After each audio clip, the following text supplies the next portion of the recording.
Hi, this is 77 Atlas, but not that Atlas. Today I'm reviewing Persona 4 the animation, and I should start off by saying if you haven't already seen the anime or played the game, then you should get on that. Whoa! Let me get in on that action! I intended to have the whole series out by August, before Persona's 5 release date in September, but that obviously didn't go according to plan. If you're going to ask me why this needed to be made, then I'm going to ask you why haven't you yet made this really cool portable air conditioner that runs on dry ice. I haven't seen a review that covered the entirety of the series, perhaps because of the sheer length of the game or the derivative nature of the animation, or maybe I'm just blind and didn't find anything. I originally thought about making just one very critical review of Persona 4's plot, but I didn't want to appear to be outright hateful of this show. And to be fair, my main gripes do largely fall on the later episodes of this animation, and therefore the later content of the game.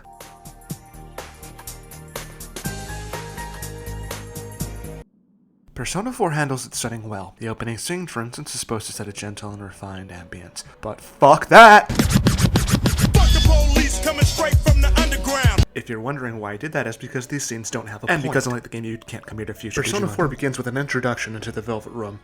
Why they call space in a car a room is beyond me. Call it a trunk. It's like calling my closet a foyer. Let's pause and take a moment to remember some of the monsters in the game. Lucifer. Satan. A giant dick monster on wheels. So they also introduced this... I guess he's a gnome or something? Anyway, they are addressing you, but not, you. The character you.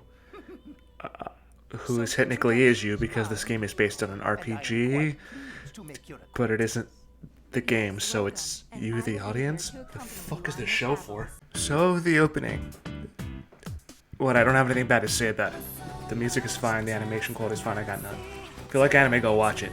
Before I run the risk of sounding like a cynic, Persona 4 knows when to employ its music in conjunction with the setting. I'm guessing the creators want the audience to feel homely and endeared to this new place.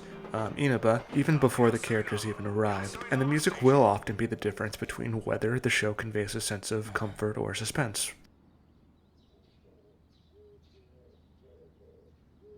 There's absolutely nothing here. So the main character is transferring schools for a whole year.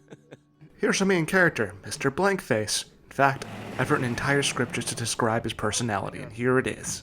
Actually, wait, no, sorry, it's this one. Sorry, this is embarrassing. It's this one.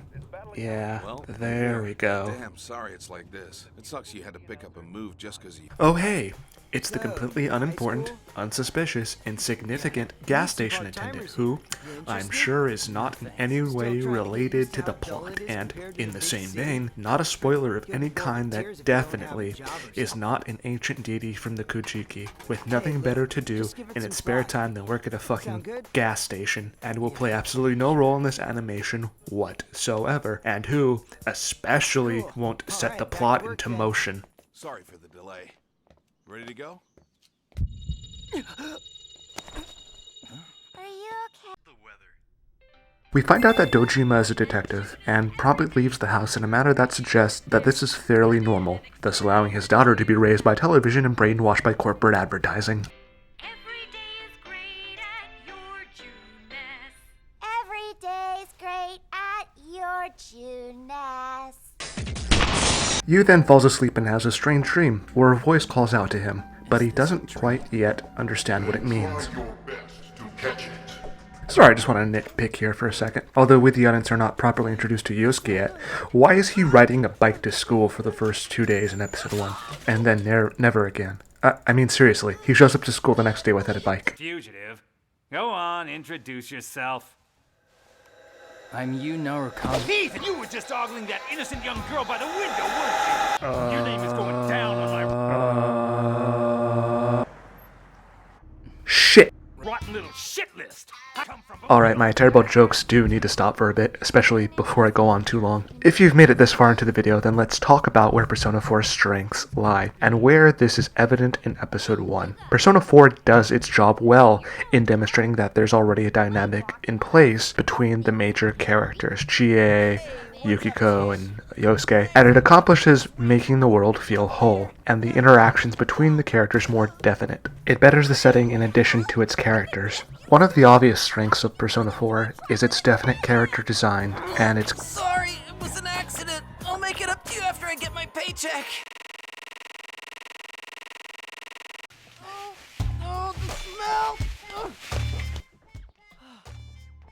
Sorry about that. I was, distracted. However, Yosuke's character is going to be loud and overly chummy at times. Chie is going to be loud and aggressive, and of course Yosuke and Chie are going to have a somewhat comical relationship, etc. Now, this isn't necessarily bad for an opening episode, not at all, but these notes are going to be hit over and over again. And this would make the series feel very produced and generic if the characters were left to themselves on their own devices, and honestly, sometimes it still feels very produced. Like, this scene here. Gotta go pee in Junez. But, luckily the plot is there and it does thrust itself onto the scene, and I do appreciate that.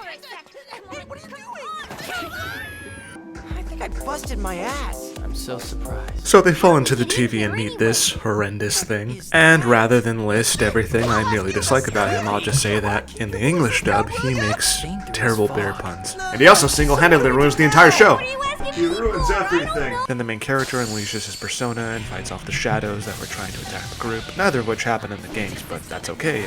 They were probably trying to entice the audience with an action scene at the end of the first episode. And I do appreciate how much the first episode does. It introduces the main character, establishes the relationship between Nadeko and Dojima that will manifest itself later, introduces several other main characters while letting us know what kind of mood Yosuke and Chie will set, respectively. It kicks off the plot with the death of Miss Yamano, and finishes with an action sequence. I'm well aware that the content and even the pacing are largely going to be dictated by the game's story, but the animation does an adequate job, and in the scene which did not follow from the game's story, i.e., the fight at the end of the first episode, was most likely added to set itself apart from the rest of the episode to give it some contrast, whereas most of the episode focused on familiarizing the main character, and therefore the audience, to the main setting and the characters therein. Well, that's enough about the first episode for now. Let's focus on the second episode, which focuses on expanding on Yosuke's and Saki Kunishi's romantic... shit! So we find our characters confronted with the death of one of their schoolmates, aka Yosuke's love interest. In desperation, he jumps into the TV, in hopes of finding Saki's killer, before losing all hope and running into the liquor store. There, he is confronted with a shadow, a reflection of his inner thoughts and emotions. When confronted with his own inner thoughts and emotions, these unfavorable thoughts, the shadow says, I am you, but not you, the. So Yosuke rejects the shadow, that then transforms, Yu fights it, and then Yosuke accepts himself, and then he gets his very own Digimon. Now let's focus on what's next from the series. Let's recap what to expect. Persona 4 delivers a broad swath of characters, from a rambunctious tomboy, to a happy-go-lucky bro, to a punk, to a shy girl, and I'll give the plot credit where credit is due before I start addressing its flaws in future episodes. It is the plot that draws the otherwise diverse group of people together, who might not otherwise mingle in the case of Rise Kujikawa, and who definitely would not mesh with the group, i.e., Kanji and Naoto. The plot, in this respect, helps to undermine a flaw that I mentioned earlier, that the main character's tone will often be simplistic, one-sided, and fairly predictable, because the plot is driving the story forward. So rather than merely being simplistic, the character's traits are definite and function, at times, as an anchor. And the plot has an ancillary function in shaping integral parts of these characters' bonds and relationships, and the plot definitely has its strength in the earlier episodes of the show.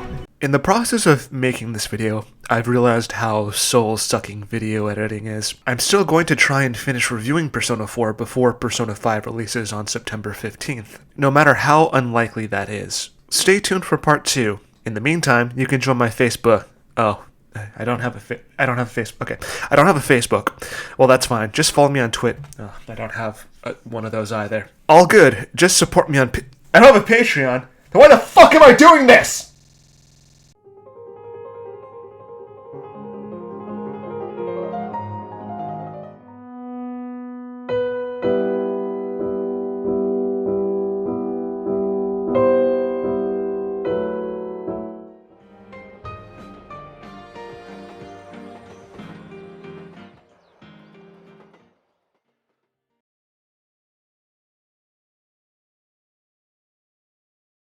Esuke's love interest, and Esuke's love interest, and Every day's great at your Juness.